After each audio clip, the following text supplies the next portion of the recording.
बैठो। ये लो, आज सुहाना का फर्स्ट आउटसाइड है, इसलिए चीयर्स।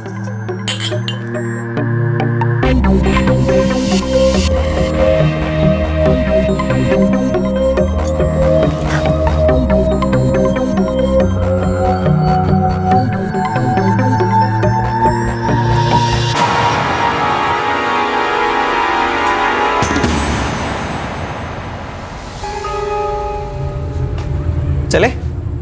कहाँ? तुम्हारे साथ। और कहाँ मेरी जान? पर नूरी दीदी, मैं वसंत सेठ के यहाँ 4 बार अकेली जा चुकी हूँ। मुस्कान, तुम्हें यहाँ 1 साल हो गया है, लेकिन सुहाना तो अभी थोड़े टाइम पहले यहाँ आई है। अगर इसका हाथ छूट गया और ये भटक गई तो? नूरी दीदी, मुझे रास्ता मालूम है। मुन्ना जाएगा, तुम दोनों अंदर सेठ लोगों के साथ बैठना, ये बाहर बैठकर अपने मोबाइल पर टूं टूं करेगा, फिर तुम दोनों को लेकर यहाँ आ जाएगा अपने घर। पर नूरी दीदी, मुन्ना जाएगा। मुन्ना, टैक्सी लेकर आ। हाँ।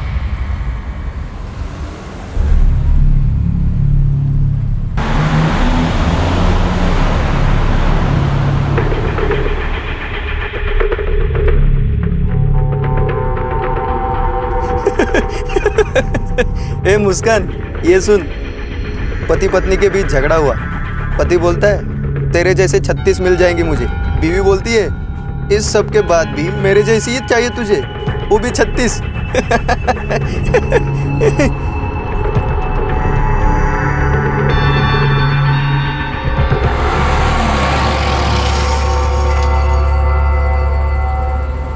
जाओ रानियो, वसंत भाई को जन्नत की सैर कराओ। और तू भी कहीं सैर करा जाकर राजकुमार मुन्ना। जन्नत में ट्रैफिक लग सकता है, देरी हो सकती है। देर हो जाए, अंधेरा हो जाए, सुबह हो जाए या फिर रात हो जाए, मैं इधर से हिलने वाला नहीं।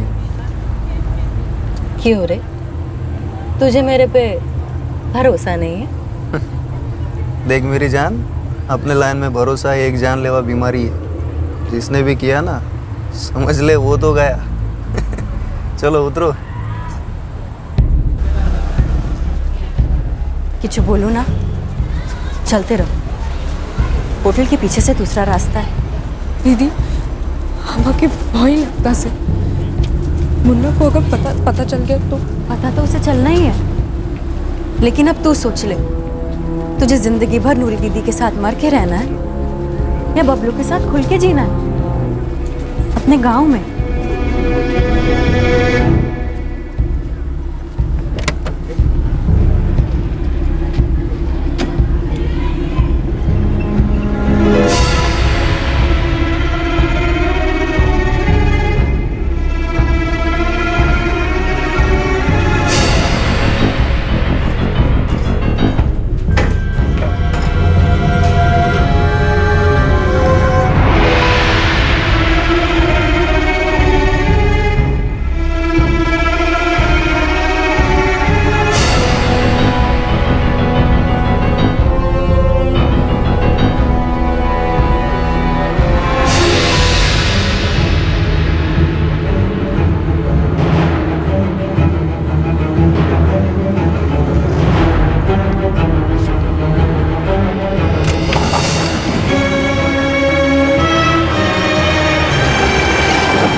बबलू बोला सीएसटी पे इंतजार करेगा। अब इतना इंतजार किया है तो थोड़ा और सही।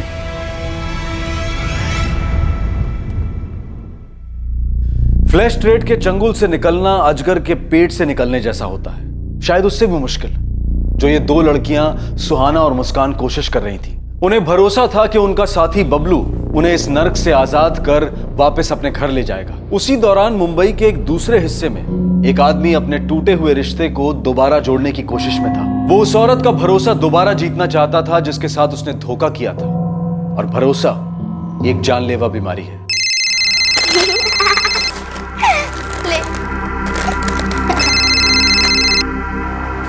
अब क्या है परवेज? कुछ नहीं, वो सिर्फ तुमसे पूछना था, कैसी हो? ये तुम ऑलरेडी 2 बार पूछ चुके हो, और मैं तुम्हें बता चुकी हूँ कि मैं हमेशा अच्छी ही होती हूँ। लेकिन मैं तुम्हारे बिना अच्छा नहीं हूँ। नज़्मा, मैंने तुम्हें छोड़कर बहुत बड़ी गलती की है। मैं फिर से शुरू करना चाहता हूँ। तुम्हें क्या लगता है मैं कोई मशीन हूँ जो वापस शुरू हो जाऊंगी? अगर तुमने किसी और से मोहब्बत की होती तो मैं फिर भी समझती, लेकिन अय्याशी और मेरे बीच तुमने अय्याशी को चुना। लेकिन प्यार तो हमेशा तुम्ही से किया है मैंने। तुम मेरे नफरत के भी लायक नहीं हो परवेज, और मुझे आजमाना बंद करो। तुम्हारा फोन उठाती हूँ, ये मेरी शराफत है, कमजोरी नहीं, समझे? अरे मेरी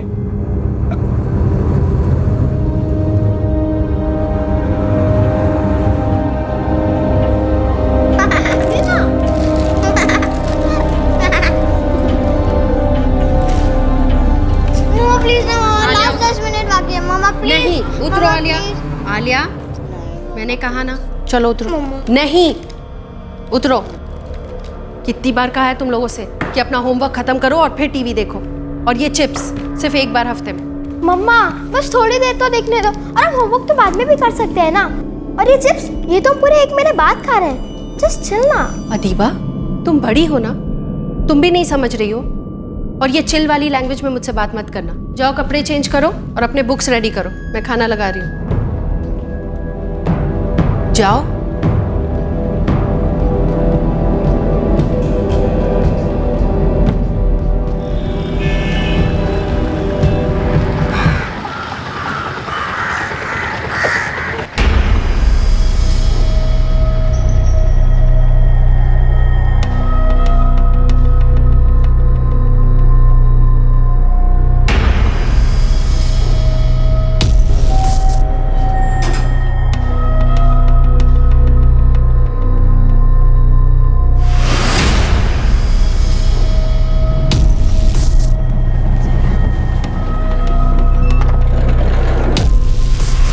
अरे आलिया रुक, आलिया रुक, अपने पकड़ के तुझे रुक।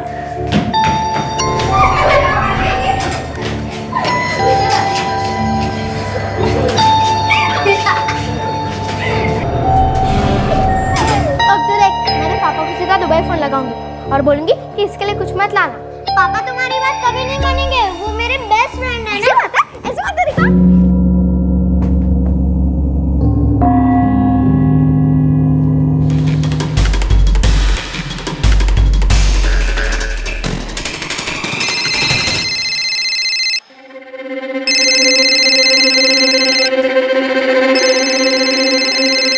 नजमा, हेलो। हेलो पापा। अदीबा, क्या हुआ मेरा बच्चा? तुम रो क्यों रही हो? क्या हुआ? उसने मम्मा को मार डाला पापा, उसने मार डाला। अदीबा, ये तुम क्या बोल रही हो? तुम कहाँ पर हो बेटा? मैं अपने रूम में हूँ पापा, मैंने रूम को लॉक कर दिया है, पर वो पापा बाहर ही खड़ा है चाकू लेके, मुझे बहुत डर लग रहा है पापा। अदीबा, अपने आप को संभालो। किसने मारा मम्मा को? कौन है वो? वो बबलू अंकल है पापा, उसने मम्मा को भी मार दिया और वो मुझे मारने की कोशिश कर रहा था पापा। अदीबा, आलिया कहाँ पर है? पापा मैंने ना उसे पहले ही नीचे खेलने भेज दिया था पापा, पर मुझे बहुत डर लग रहा है पापा। अदीबा, मेरी बात बिल्कुल ध्यान से सुनना। देखो, तुम दरवाजा मत खोलना। हाँ, बिल्कुल दरवाजा मत खोलना। मैं अभी पुलिस को फोन करता हूँ, ठीक है बेटा? तुम बिल्कुल मत डरो, मैं अभी पुलिस को फोन करता हूँ। दरवाजा खोलो अदीबा।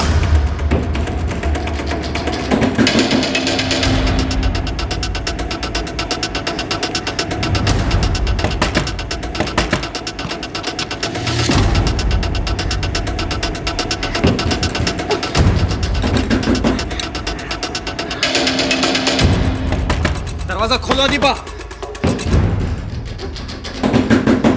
13 साल की अदीबा अपने कमरे में फंसी हुई थी और दरवाजे के ठीक बाहर कातिल खड़ा था, जिसने कुछ ही मिनटों पहले उसकी मां को मार डाला था। अदीबा ने हिम्मत करके अपने पिता को दुबई में फोन करके सब कुछ बता तो दिया था, पर अब सवाल यह था कि क्या पुलिस वक्त पर पहुंचकर इस मासूम बच्ची की जान बचा पाती। सर, दुबई से किसी अब्दुल अजीम का फोन था। अंजेवाट नगर ओवल मून अपार्टमेंट में उसकी बीवी का मर्डर हुआ है। उसकी बच्ची वहीं फंसी हुई है और खूनी भी वहीं है। चलो।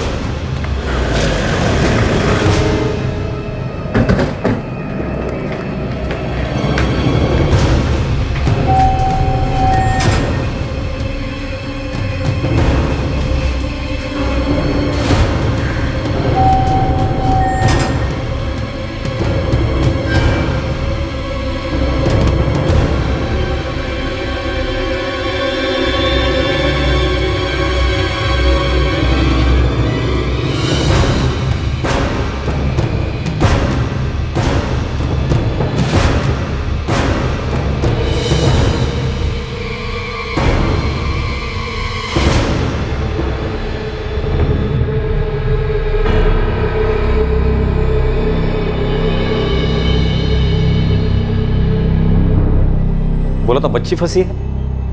एक और बेडरूम है सर। चलो।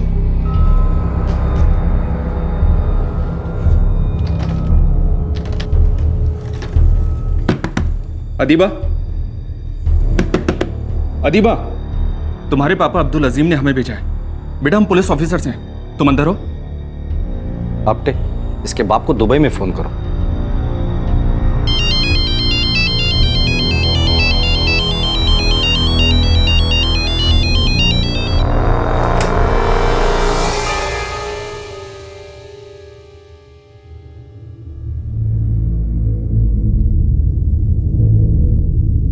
बेटा डरो नहीं, कोई तुम्हें कुछ नहीं करेगा। हाँ, जाओ आंटी के पास जाओ। आओ बेटा।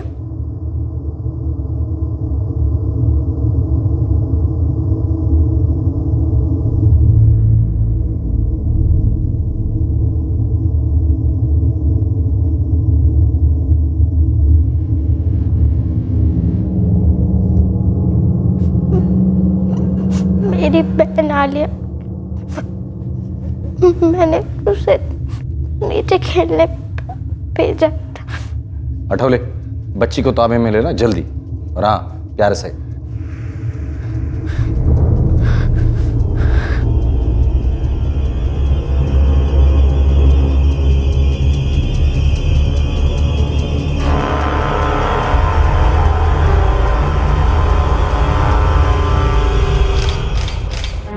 पापा,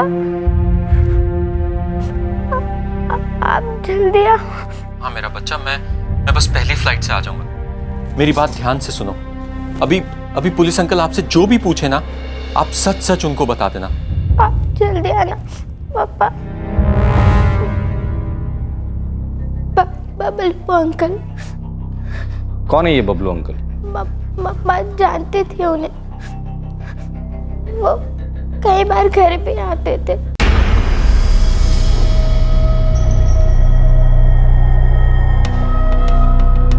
अच्छा बबलू, तू नाखेद में अंशुक भाई को जानता है ना? हाँ वही ना, वो पीली बिल्डिंग 16वां माला। करेक्ट। ये दया और संभाल के। मैडम पहली बार थोड़ी ना डिलीवरी कर रहा हूँ मैं। लेकिन मैं तो हमेशा कहूंगी ना संभाल के। हाँ अब जा।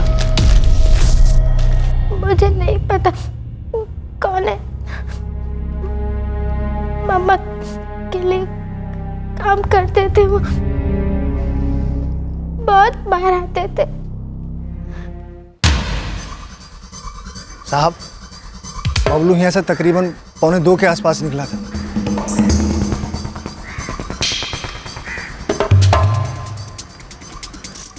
ये आदमी नजमा मैडम के साथ कई बार उनके घर पहले भी आया था, इसलिए हम उसका एंट्री नहीं किया। आया गया हमको कभी शक ही नहीं हुआ। अकेला था या साथ में कोई और भी था? अकेला था साहब, ऑटो में आया था, ऑटो यहाँ बाहर खड़ा किया था और वापस फिर उसी ऑटो में चला गया था। ऑटो का नंबर याद है? नहीं साहब। कितने बजे आया था? 1 कुछ मिनट हो गया होगा, उसके बाद आया।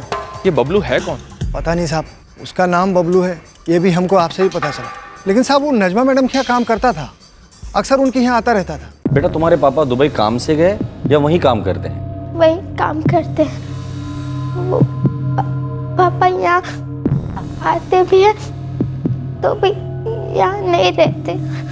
कुछ 4 या 5 साल पहले अलग हुए थे दोनों। वो अब्दुल अजीम दुबई में किसी इंश्योरेंस कंपनी में काम करता है। ये नजमा काम करती थी कहीं? पता नहीं, सुना था कुछ करती है घर से। एक आदमी उससे मिलने आता था, कोई बबलू, जो उसके लिए काम भी करता था। सॉरी सर, मुझे डिटेल्स मालूम नहीं है। काफ़ी प्राइवेट लेडी थी ये नजमा शेख, किसी से कोई लेना देना नहीं, हाय हेलो तक नहीं। जाना पहचाना आदमी आया, बेल रिंग की या खुद से दाखिल हो गया? अंदर आने के बाद हमला किया और घर को लूटा गया। चोरी और मर्डर का केस लगता है या कुछ और है? सर नेबर बता रही थी कि नजमा जी किसी के साथ कोई कांटेक्ट नहीं रखती थी। लेकिन बेटी तो बोल रही थी कि वो बबलू को अच्छी तरह से जानती है, उसकी माँ के लिए काम करता था वो। नहीं, मुझे छोड़ो मम्मा। नजमा शेख की अम्मी मुंबई में ही रहती है, उनको इन्फॉर्म कर दिया है, वो बच्चों को आकर ले जाएंगे। बबलू को जल्द से जल्द अरेस्ट करना है। कौन है, क्या है, क्यों किया ये मर्डर? सर बिल्डिंग में सीसीटीवी है, बबलू का फुटेज मिल जाएगा। 2 बच्चों की मां नजमा शेख के हत्यारे बबलू की आइडेंटिफिकेशन हो चुकी थी। अब इस इन्वेस्टिगेशन का मुख्य मुद्दा था कि क्या यह केस सिर्फ रॉबरी और मर्डर वाला केस था या इस हत्या का कोई और ही कारण था?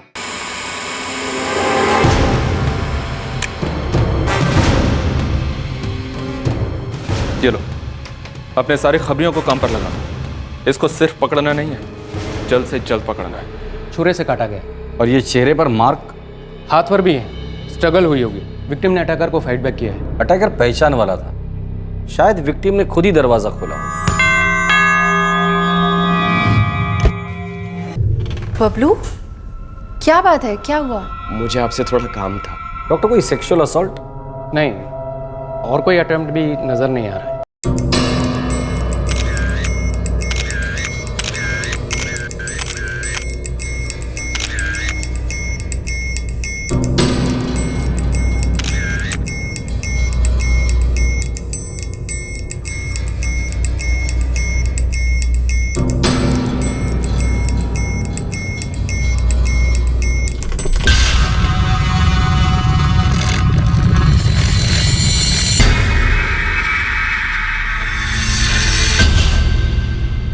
साहब, टोनी। कुछ ढंग की खबर दे टोनी। साहब, ये बबलू रिक्शा चलाता था। असली नाम है कार्तिक यादव। कार्तिक यादव? और कुछ पता चला? ये बबलू नाइट शिफ्ट में ऑटो चलाता था और दिन में इसका बाप। लेकिन गए 1 महीने से ये बबलू धंधा नहीं कर रहा है सर। एड्रेस? यही अपने जिंगलोई नगर में रहता है।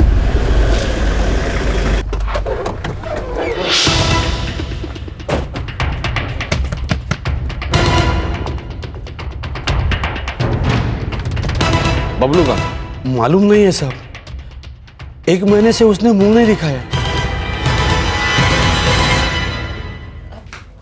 आप वहां भी चेक करो, उस तरफ। साहब, बताएंगे भी बात क्या है? बबलू ने मर्डर किया है।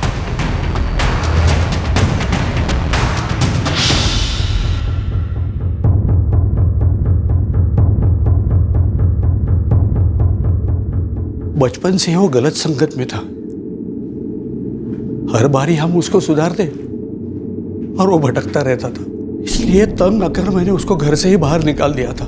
इस वक्त कहाँ है वो? पता नहीं साहब, लेकिन किसका खून किया है उसने? नजमा शेख का। नजमा शेख, जो अंजेवाड़ वेस्ट में रहती है।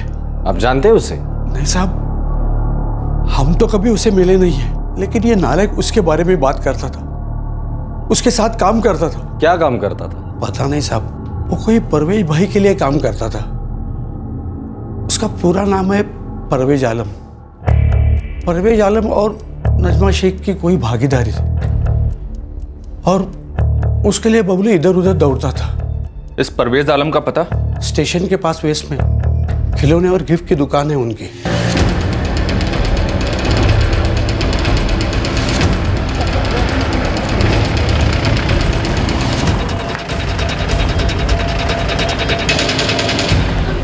सर, परवेज भाई ने 2 साल पहले दुकान मुझे बेच दी थी। अब ये परवेज करता क्या है? सर, मालूम नहीं मुझे। कांटेक्ट नंबर, एड्रेस, जो भी है तेरे पास, सब दे। हेलो, परवेज आलम? हाँ बोल रहा हूँ। कौन? अंजेवाड़ पुलिस स्टेशन आ जाना अभी। जी, पहुंच रहा हूँ। चौका नहीं, कोई सवाल नहीं, सीधा ओके बोल दिया। हमारा फोन एक्सपेक्ट कर रहा होगा सर। शायद इसको पता है कि नजमा शेख का मर्डर हो गया है। शायद इसे और भी कई चीजें पता है आपने।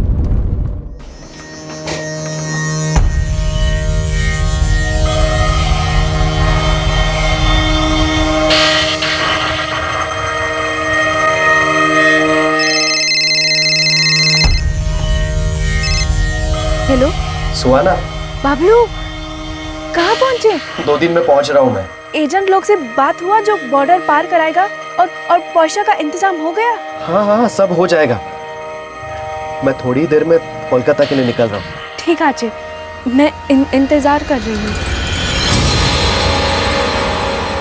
पूरी हिस्ट्री निकालने में थोड़ा टाइम लगेगा, लेकिन हाईलाइट सुन लो। बोलते रहे टोनी। साहब, लिंक रोड पे एक डांस बार हुआ करता था, लचक नाम। डांस पर बैन लगने के बाद वो अब सुरीली बार बन गया। ठीक है, पता है मुझे। साहब, ये डांस पर बैन लगने से पहले ये नजमा शेख लचक बार में डांसर थी। तेरी हाईलाइट क्या है बता। सारे डांस बार पर बैन लगने के बाद लचक बार की सारी लड़कियां दुबई, लंदन, मलेशिया चली गई, लेकिन ये नजमा नहीं गई सर। वो इधर मुंबई में क्रिकेट की बुकी बन गई। सुना है वाहुम पकड़ती उसकी गेंद, बहुत नोट छापे उसने। क्या बात, बार डांसर से डायरेक्ट क्रिकेट की बुकी? अभी तक इतना ही पता चला है, बाकी अपनी फील्डिंग चालू है। सुन टोनी, अभी हम लोग एक आदमी से मिलने जा रहे हैं, नाम है परवेज आलम। अंजेवाड़ में उसकी गिफ्ट की दुकान थी। नजमा का खूनी बबलू ये परवेज के लिए काम करता था, और नजमा और परवेज के बीच कोई तो कनेक्शन था। क्या कनेक्शन था ये पता कर और मुझे फटाफट बता दे। ओके ठीक है सर। बार डांसर से डायरेक्ट क्रिकेट की बुकी। ये बबलू नजमा के लिए कैश ले जाता था। लेकिन बबलू के बाप का कहना है कि बबलू तो परवेज के लिए काम करता था।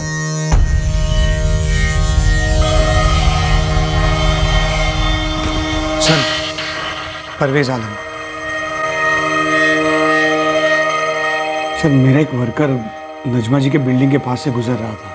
वो वहाँ के वॉचमैन को जानता है। उसी वॉचमैन ने उसको बताया कि बबलू ने मर्डर कर दिया। ये बबलू तुम्हारे लिए काम करता था?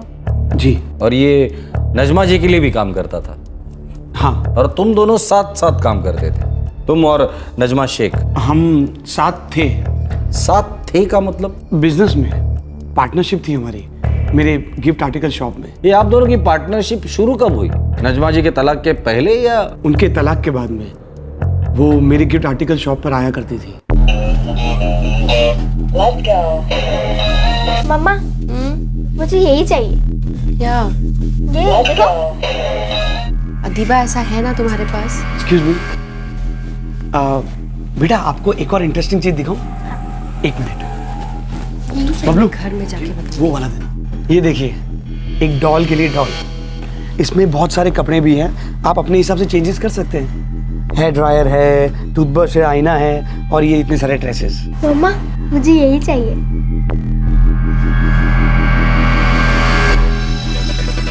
बबलू, पैक कर दे इसे। Thank you. वो मेरी रेगुलर कस्टमर बन गई। फिर उन्हीं से पता चला कि उन्हें भी एक गिफ्ट आर्टिकल शॉप खोलनी है। वो मुझसे सलाह मशवरा करने आती थी, तो मैंने उनको आइडिया दी कि आप मेरी शॉप में पार्टनर क्यों नहीं बन जाती। फिर हम पार्टनर बन गए। फिर क्या सर? फिर बबलू ने नजमा का खून कर दिया। बीच की स्टोरी का सेंसर हो गई। मुझे क्या पता कि बबलू ने नजमा जी का खून क्यों किया। वो दरअसल सर 2 साल पहले हमारी दुकान लॉस में चल रही थी, तो मैंने और नजमा जी ने मिलकर पार्टनरशिप खत्म कर दी। प्यार? हाँ? प्यार से खत्म की थी पार्टनरशिप या नफरत से?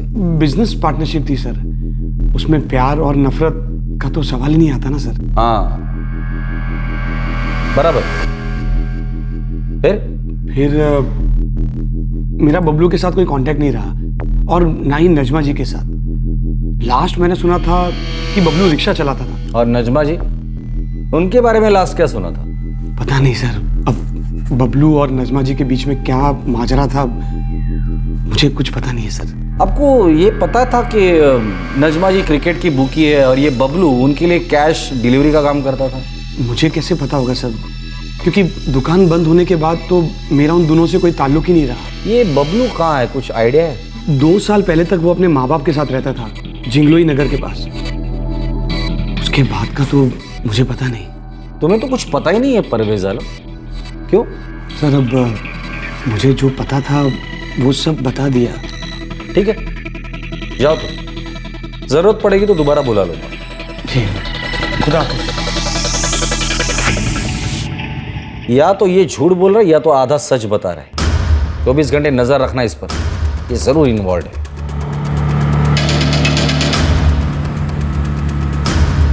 आपको ये पता था कि नजमा जी क्रिकेट की बुकी है, प्यार से खत्म की पार्टनरशिप या नफरत से?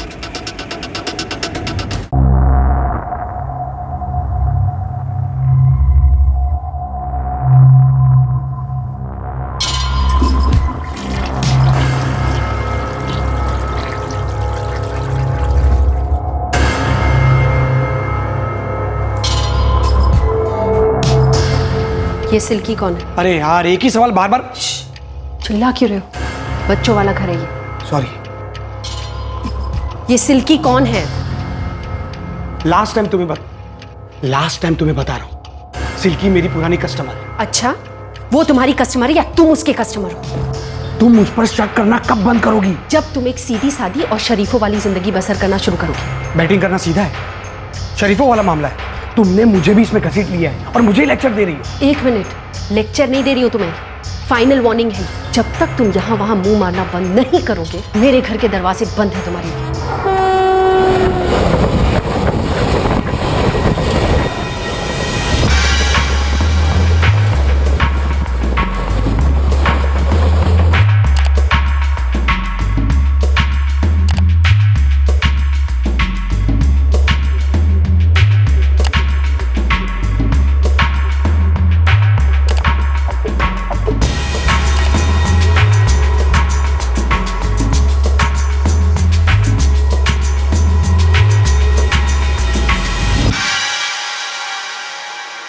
ऐसा क्या था जो परवेज छुपाने की कोशिश कर रहा था?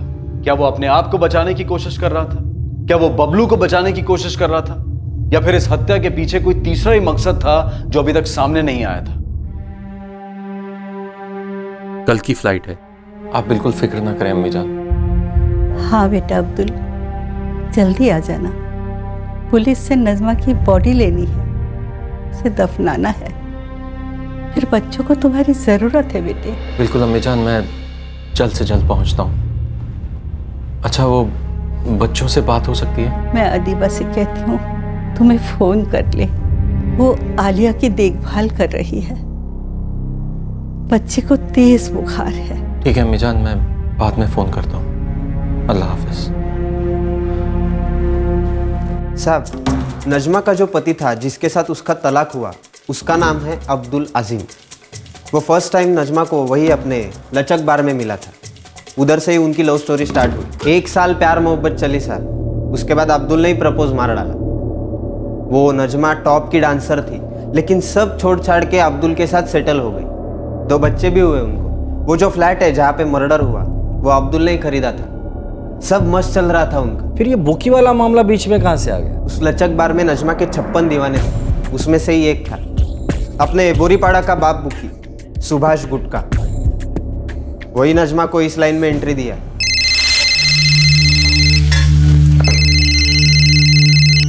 हेलो जी सुभाष जी, आदाब। इतने सालों बाद कैसे याद किया मुझे? और बाहर छोड़ दिया क्या नजमा? तू तो हमको भूल ही गई। अरे नहीं सुभाष जी, मैंने वो लाइन ही छोड़ दी है। बस शादी हो गई है मेरी, 2 बच्चे हैं, फुल सेटल्ड हूँ।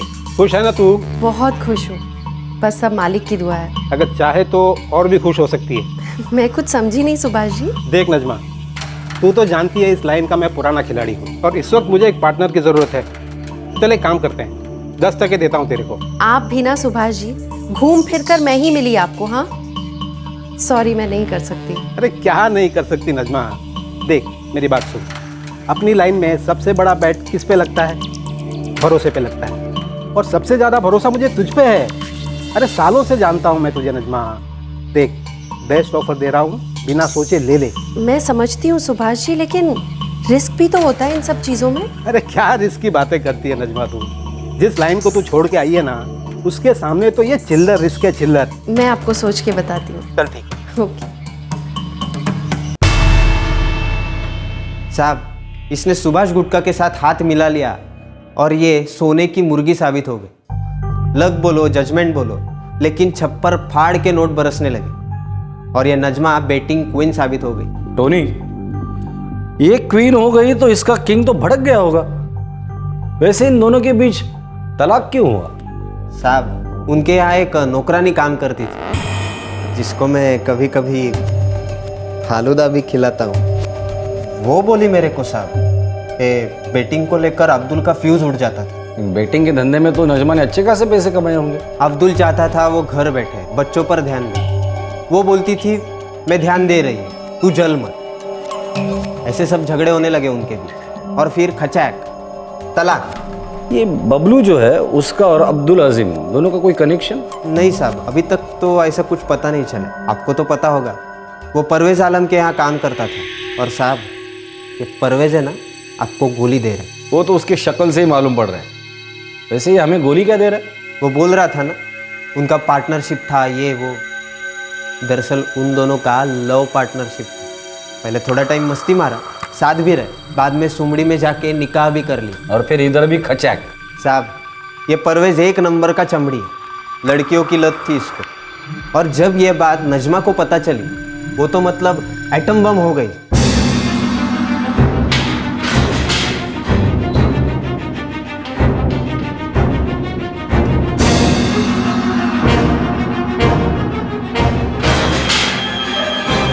सर, सर मेरी बात सुनिए सर, मेरा किसी भी मर्डर से कोई वास्ता नहीं है सर। सच बोलने के सिवा तेरे पास दूसरा रास्ता भी नहीं है परवेज आलम। बोल दे सच। अब पूरी बात बोलेगा या आधा मार डालू तुझे? सर मैं सच कह रहा हूँ, मुझे नहीं पता कि बबलू वहां पर क्यों गया था और उसने नजमा का मर्डर क्यों किया। मैं बताता हूँ। बबलू को किसी ने सुपारी दी होगी और वो पान वाला तू है। नहीं सर, मैं क्यों? सर मैं तो नजमा से प्यार करता था सर। हाँ, इतना प्यार करते थे कि थोड़ा बहुत प्यार कॉल गर्ल्स में भी बांटते थे। मुझे उस आदत का पछतावा था। मैं सब कुछ छोड़ देना चाहता था और इसीलिए एक अरसे से नजमा के टच में था। उसे बार बार फोन कर यही कहता था कि सब कुछ भुला दो, एक चांस दे दो मुझे। उसने चांस नहीं दिया तो तुमने बबलू को चांस दे दिया? नहीं सर, मैंने ऐसा कुछ नहीं किया सर। वो सर, दरअसल मैं डर गया था कि कहीं आपका शक एकदम से मुझ पर नहीं चला जाए कि मैंने ऐसा क्यों किया। सर कसम से मैंने ऐसा कुछ नहीं किया। मैं तो नजमा के साथ जिंदगी बिताना चाहता था। मैं उसकी जान क्यों लूंगा सर? देख परवेज, सर एक लीड मिली है। सर मेरी बात। तू यही रहेगा और अगर घूम घाम कर हमारी शक की सुई तलवार बनी और तुम पर आके टिकी ना, परवेज आलम बुरे कटोगे। सर इस कार्तिक यादव उर्फ बबलू का एक दोस्त है, शोभित रॉय नाम का। उसने बबलू के घर फोन किया था। कौन बोल रहा है? बाजी हम शोभित बोल रहा है, शोभित रॉय। बाबलू का दोस्त? बाबलू है क्या?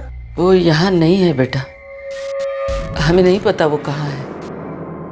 अगर उसकी कोई खबर मिल जाए तो फौरन हमें बता देना। माँ जी, बाबलू आपको फोन करेगा तो उसको बोलना हमको फोन करने के लिए। ठीक।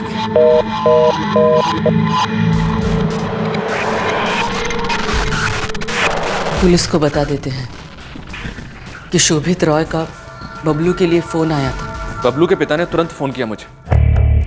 चलो, देर से सही दुरुस्त तो आए। काश हर क्रिमिनल के घर वाले ऐसा ही सोचते। इस शोभित रॉय का एड्रेस भी मिल गया सर, यही है, रेलवे स्टेशन के पास। ये रॉय जरूर इस बबलू के बारे में जानता होगा। उठा कर लाओ उसे। बाबलू का दोस्त है सर, कुछ नहीं किया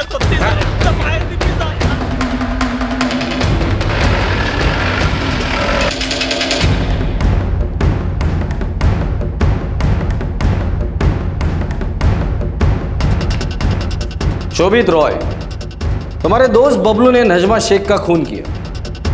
ये आज का पेपर है और बराबर आज ही तुमने बबलू के घर पे फोन किया था ये जानने के लिए कि बबलू कहाँ है। और हम लोग ये जानना चाहते हैं कि तुम बबलू के बारे में क्या जानते हो। सुनो सुनो, कुछ बोलने से पहले जो मैं बोल रहा हूं ना वो सुनो। ये बात मैं दोबारा नहीं बोलूंगा।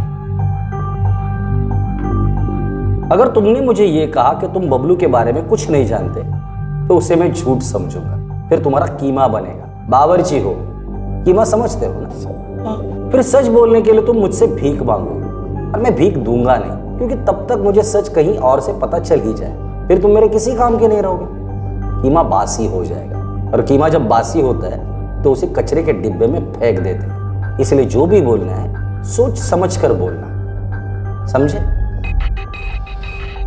बोलो। सर हमको नहीं मालूम था कि बाबलू मर्डर का प्लान बनाएगा सर। लेकिन सर। सच, रॉय सिर्फ सच बोलना।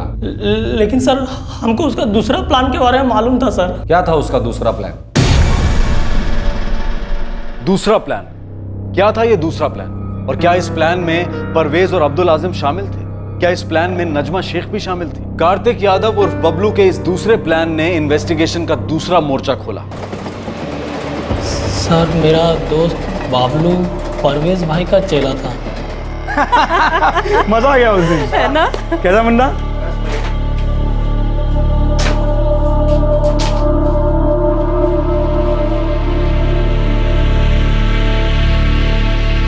परवेज सेठ, कुछ पसंद आया?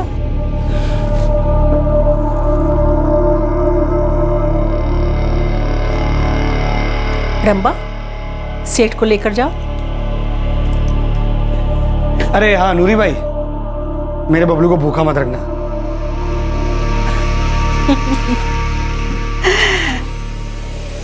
छोटे साहब, कोई खास फरमाइश?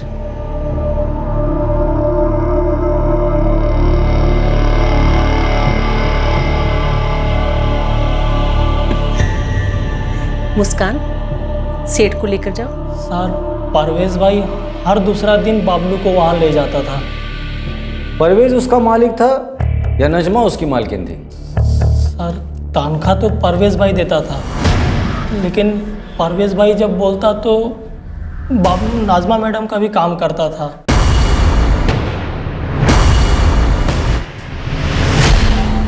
जब परवेज भाई और नाजमा मैडम अलग अलग हुआ तो बाबलू को किसी ने काम पे नहीं रखा सर। वो एकदम अकेला हो गया। वो अपना बाबा के साथ ऑटो चलाने लगा।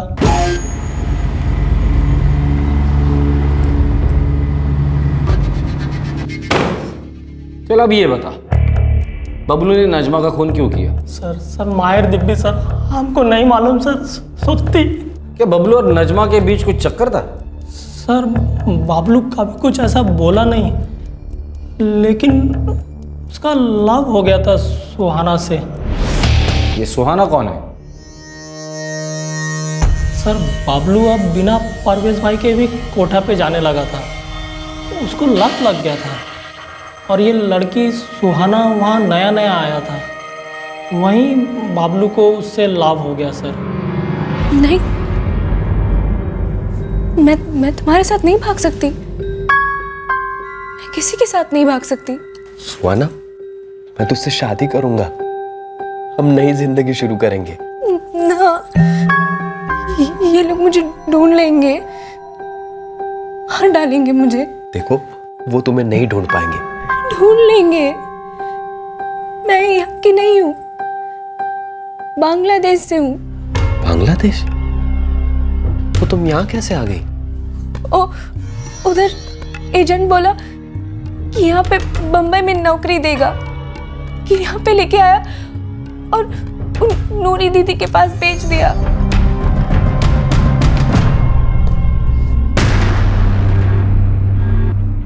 पागल ना कि बांग्लादेश बॉर्डर पार करना बहुत खतरनाक है। मैं तो सुहाना को उसके गांव वापस लेकर जाऊंगा, और उतना ही नहीं, उसके साथ शादी करके वहीं बस जाऊंगा। अब बोल, क्या करना होगा? अबे खा, हम देखता क्या कर सकता है। कुछ ना कुछ इंतजाम कर देगा हम। भाई, एक बार बंगाली में आई लव यू बोल के दिखाओ ना।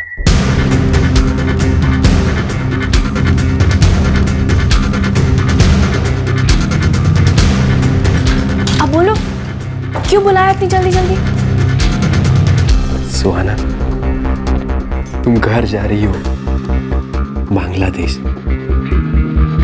बांग्लादेश? वो मेरा दोस्त रॉय, वो बंगाली है, कोलकाता का। वो उन लोगों को जानता है जो हमें बॉर्डर पार कराएंगे, तुझे और मुझे। तुम भी? हाँ, तुमसे शादी करके तुम्हारे घर में मैं घर जमाई बन जाऊंगा। मैंने रॉय से बांग्ला सीखना भी शुरू कर दिया है। वो क्या आमी तुम्हाके बालों काशी।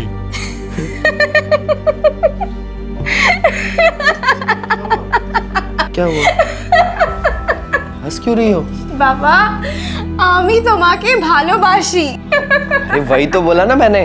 देखो, आमी तुम्हाके भालों काशी। क्या हुआ?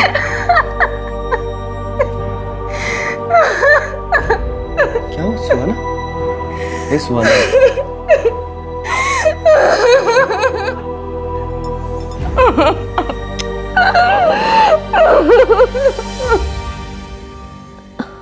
हमारे साथ एक और जाएगी, मुस्कान दीदी।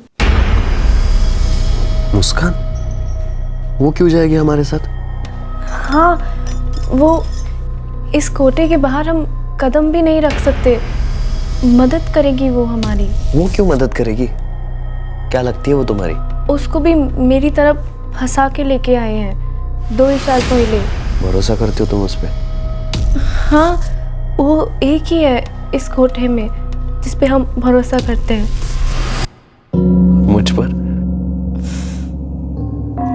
बिल्कुल नहीं सर, हम उन लोग का मदद किया सर।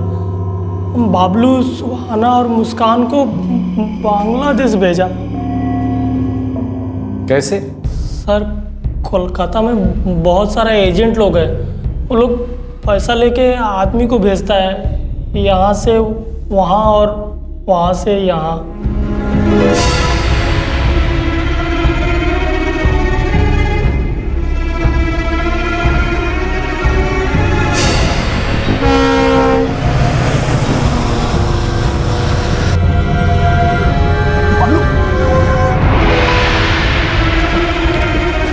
ये ले, कोलकाता पहुंचते ही इस आदमी को फ़ोन करना, उसको मेरा नाम बोलना, ठीक तो? और ये बांग्लादेश तक तुम्हारे साथ जाएगा, ठीक है? कोई गड़बड़ नहीं होगा, डरने वाला कोई बात नहीं है। शुक्रिया भाई, शुक्रिया। हाँ सुन, हमको फ़ोन करते रहना, हर जगह से फ़ोन करना, ठीक है? चलो हम निकलते हैं, नहीं तो लेट हो जाएगा। शुक्रिया। हाँ चल। सर, बाबलू, सुहाना और मुस्कान एकदम अच्छा से बांग्लादेश पहुंच गया, कोई दिक्कत नहीं हुआ सर। लेकिन अचानक 4 दिन बाद बाबलू रिटर्न आया।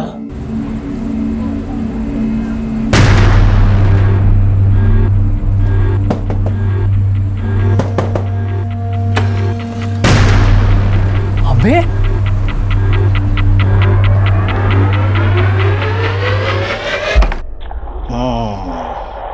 हो गया? हाँ, हो गया तेरा हामी तुम्हारे भालोबासी।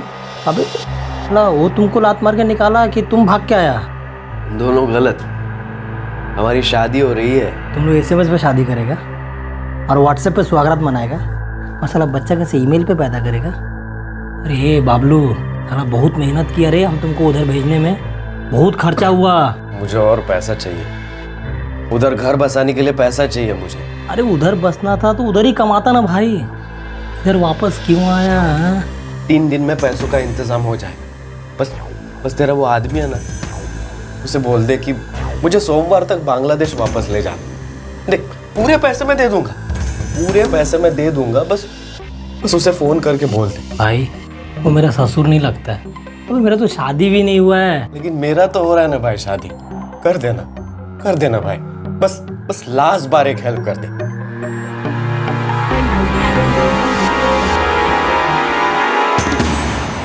सर, बाबलू हमको बोला था कि 3 दिन में दूसरा दोस्तों से पैसा जमा करेगा और हमको फ़ोन करेगा। सर, उसका फ़ोन नहीं आया, तब हम उसका घर पे फ़ोन किया सर। मायर दिब्बी सर, हमको नहीं मालूम था कि वो साला नजमा मैडम का खून का प्लान बनाएगा। सर ये खबर सर हम अभी देखा सर हम सच बोलता है सर। इस वक्त बबलू कहाँ है? सर हमको नहीं मालूम सर, हम खुद उसका फ़ोन ट्राई कर रहा है, साला स्विच ऑफ बता रहा। मुझे लगता है बबलू के अकेले का काम है। सर, बबलू 3 दिन में अपने दोस्तों से पैसा इकट्ठा करने वाला था, उसको नहीं मिला तो वो नजमा के पास गया। अपटे, इस बबलू को जल्द से जल्द अरेस्ट करना होगा। एक बार बॉर्डर क्रॉस कर गया फिर पकड़ना मुश्किल हो जाएगा। सर,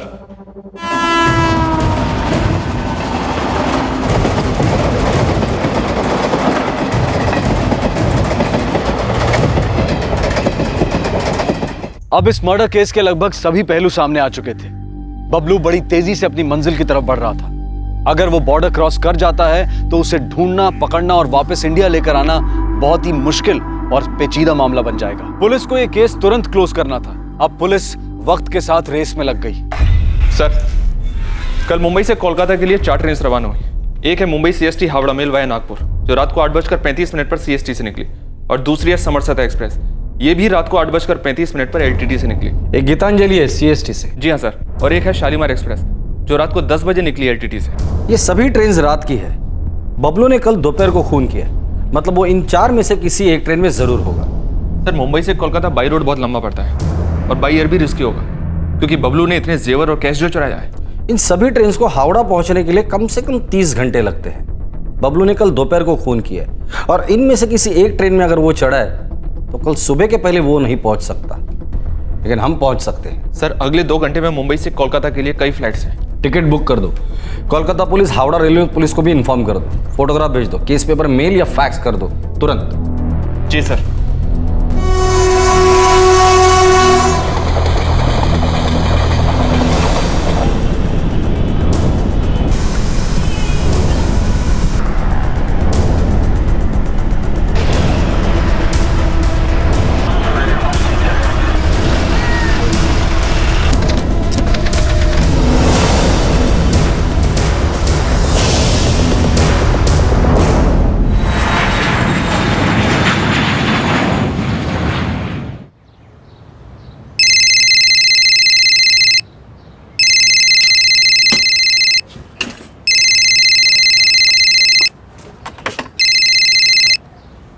हेलो, मैं बबलू बोल रहा हूँ। बाबलू कोलकाता पहुंच गया? नहीं, अभी तक नहीं। ट्रेन कुछ घंटा लेट है। मैं थोड़ी देर में बॉर्डर के पास पहुंच जाऊंगा और उसके बाद तुम्हारे पास। जल्दी आओ बाबलू, जब से तुम गया है कुछ अच्छा नहीं लग रहा। जब मैं आ जाऊंगा ना तब अच्छा लगेगा। देखो, सब इंतजाम हो गया है। हम आराम से शादी करेंगे और उसके बाद छोटा सा घर खरीदेंगे। मैं वहाँ कोई ना कोई काम ढूंढ लूंगा। अरे बाबा, पहले आ तो जाओ, हमारे भय लगता से। एक दिन और सुहाना, इस दिन के लिए मुझे बहुत कुछ करना पड़ा है। अच्छा बुरा जो भी हो गया, अब सब सही होगा। चलो, ट्रेन निकल रही है, रख रहा हूं। पुलिस का अनुमान बिल्कुल सही निकला था। बबलू वाकई ट्रेन में ही था और अगले दिन हावड़ा स्टेशन पहुंचने वाला था। लेकिन उन 4 ट्रेन्स में से बबलू कौन सी ट्रेन पर है ये कैसे पता चलता? पुलिस कहां उसके लिए घात लगाकर बैठती? लेकिन एक बात पुलिस जानती थी कि अगर बबलू हावड़ा स्टेशन के बाहर निकल गया तो उसके बाद उसे पकड़ना बहुत मुश्किल हो जाएगा और शायद नामुमकिन भी।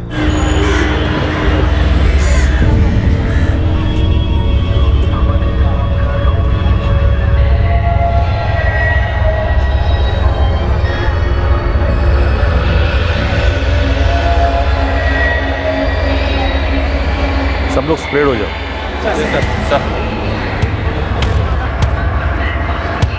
যাত্রীগণ কৃপা ধ্যান দিন, মুম্বাই থেকে আসছে গীতাঞ্জলি এক্সপ্রেস এই মুহূর্তে প্ল্যাটফর্ম নাম্বার 3-এ আসবে।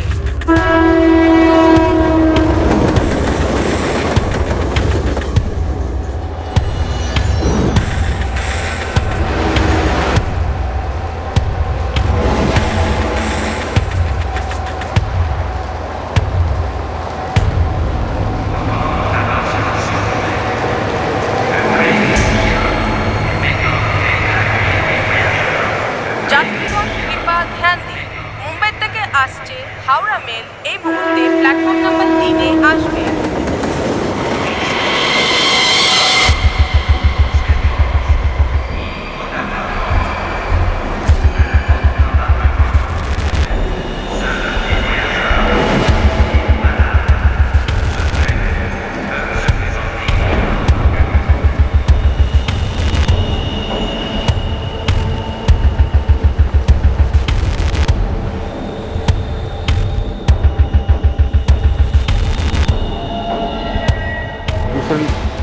नहीं मिला सर।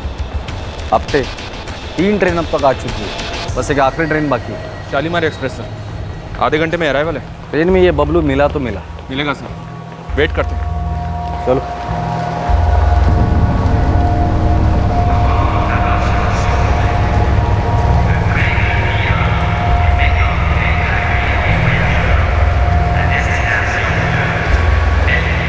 যাত্রীগণ কৃপা ধ্যান দিন, মুম্বাই থেকে আসছে শালিমার এক্সপ্রেস এই মুহূর্তে প্ল্যাটফর্ম নাম্বার 3-এ আসবে।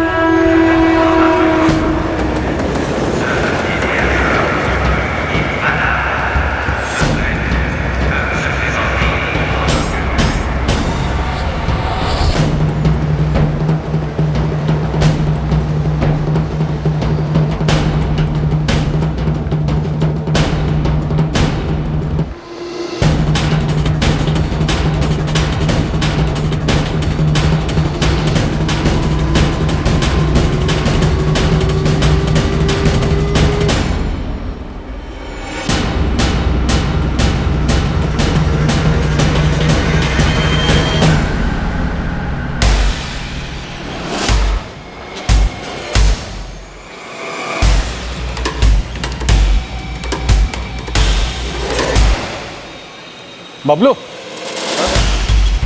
ऑर्डर क्रॉस करेगा? अरे साहब, तेरा खेल खत्म, चल।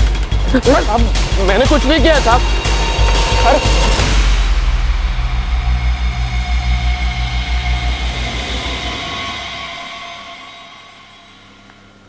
हाँ, ये मम्मा की ज्वेलरी है। थैंक यू बेटा। अब सब लोग बाहर रुकिए, मैं बुलाता हूँ। जी।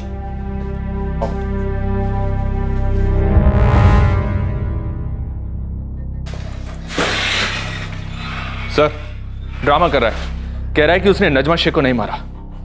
इस बबलू को याद दिलाना पड़ेगा कि 4 अगस्त को उसने क्या क्या किया था। चलो।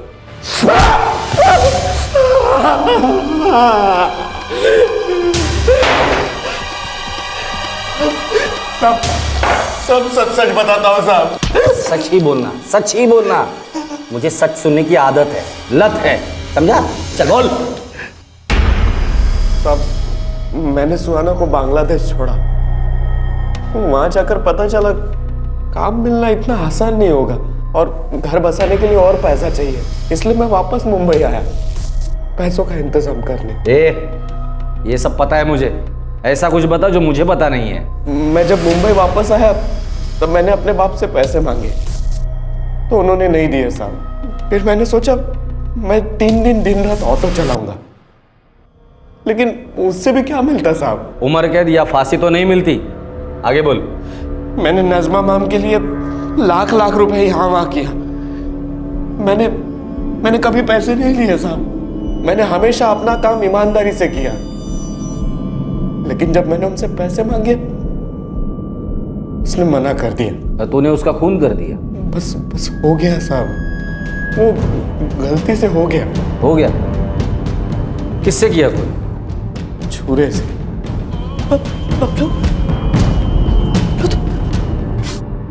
अचानक से मर्डर हो गया? जी साहब, बस हो गया साहब। मतलब छुरा नजमा के हाथ में होगा, उसने अचानक से तुम्हारे हाथ में देकर बोला होगा, ले भाई बबलू, अचानक से मुझे मार डाल। छुरा कहाँ था? मेरी जेब में साहब। तुम्हारी जेब में छुरा किसने डाला बबलू? मैंने ही डाला था। छुरा कहाँ से मिला? वो मेरा दोस्त रॉय है, वो बावर्ची है, उसके यहाँ से चुरा लिया साहब।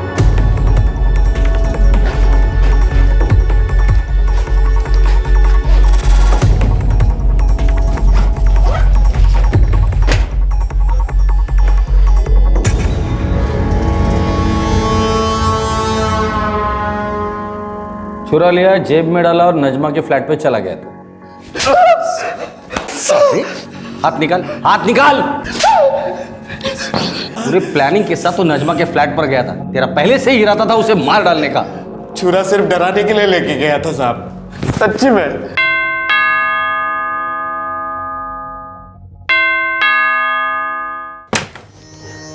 बबलू, क्या बात है, क्या हुआ? मैडम, मुझे आपसे थोड़ा काम था। हाँ बोलो। मुझे कुछ पैसे चाहिए थे। बबलू, आई एम सॉरी, मेरे पास पैसे नहीं है तुम्हें देने के लिए। मैडम, सिर्फ 75,000 चाहिए। मैं थोड़े थोड़े करके 1 साल में लौटा दूंगा आपको। मुझे शादी करनी है। तो मैं क्या करूं? तुम्हें पैसे चाहिए तो अपने मालिक परवेज से लो, मुझे परेशान मत करो। वो नहीं देंगे और उनसे मांगने का कोई फायदा नहीं है। मैडम, मुझे जल्दी पैसे चाहिए, आज के आज, अब भी कि अब भी। तुम पागल हो गए हो? मैडम, मैं आपको समझा रहा हूँ, मुझे पैसे चाहिए। क्या कर रहे हो बबलू? बबलू, मैडम देखिए, मुझे अभी के अभी पैसे चाहिए। मैं आपको कब से पैसे मांग रहा हूँ, आप समझ क्यों नहीं रही हैं?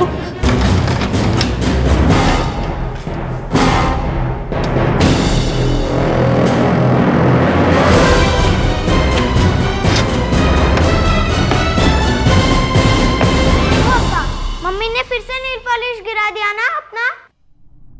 वो बच्ची, वो बहादुर बच्ची, अगर अपने आप को बचा नहीं लेती तो तू उसे भी मार डालता ना, अचानक से काट डालता ना उसे भी। और वो दूसरी बच्ची, उसे भी मार डालता ना। छुरा कहाँ है? अब वो स्टेशन के पास एक कचरे का डिब्बा है, उसमें फेंक दिया। और अब तुझे फेंक देंगे जिंदगी के कचरे के डिब्बे में। तू सड़ेगा, गलेगा और खत्म हो जाएगा इन सलाखों के पीछे।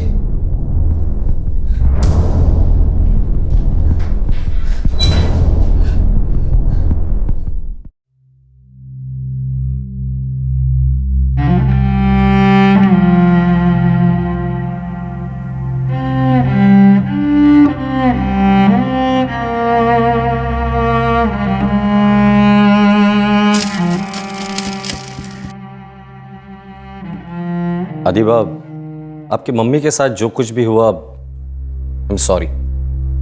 ऐसा नहीं होना चाहिए था, पर आपने बहुत ही समझदारी का काम दिखाया, जिसके लिए हमें आप पर फक्र है, नाज है। आपने ना सिर्फ अपनी छोटी बहन को नीचे भेजा, बल्कि अपने आप को कमरे में बंद करके आपके पापा को इन्फॉर्म किया। ये बहुत ही समझदारी और बहादुरी का काम था। You are a brave girl Adiba. Thank you uncle. मैं अपने दोनों बच्चों को लेकर दुबई जा रहा हूँ इंस्पेक्टर। यहाँ पर ये अपनी मम्मा को मिस करेंगे। इन्हें इन खौफनाक यादों से बहुत दूर लेकर जाना है। शायद वक्त आपकी मदद करे। All the best mister Asif. Thank you inspector.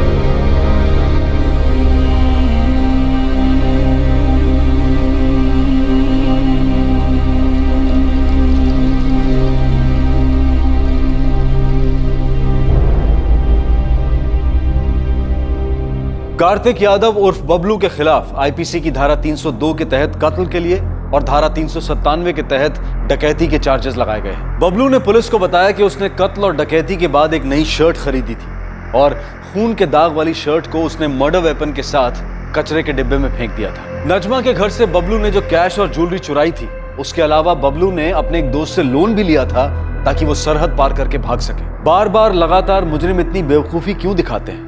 क्यों सोचते हैं कि जुर्म शर्ट उतारने और फेंकने जितना आसान है? इस केस ने एक बार फिर से यह स्पष्ट रूप से साबित कर दिया है कि क्राइम नेवर पेज, और यह भी साबित कर दिया है कि कोई भी खून से बनी हुई ईंट से अपनी मोहब्बत का ताजमहल नहीं खड़ा कर सकता। बबलू सुहाना को फ्लैश स्टेट से रिहा कराना चाहता था, लेकिन अब वो खुद अपने जमीर और अपनी करतूतों का कैदी बन गया है। बबलू ये ताजमहल बनाने के लिए बांग्लादेश से लौटा था और अब वो अपनी सुहाना के पास वापस बांग्लादेश कभी नहीं लौट पाएगा। 13 साल की बच्ची अदीबा शेख ने अद्भुत बहादुरी और समझदारी का प्रदर्शन किया। एक बार फिर से साबित हुआ कि सतर्क रहने से जुर्म होते वक्त भी उसकी इंटेंसिटी उसके नुकसान को कमजोर किया जा सकता है। आपसे फिर मुलाकात होगी क्राइम पेट्रोल सतर्क में एक और नए केस के साथ। तब तक अपना ख्याल रखें, सुरक्षित रहें और याद रखें, सही वक्त सही कदम, सतर्क रहें। जय। इस तरह के और भी एपिसोड देखने के लिए हमारे चैनल को सब्सक्राइब करें और बेल आइकन दबाना ना भूलें।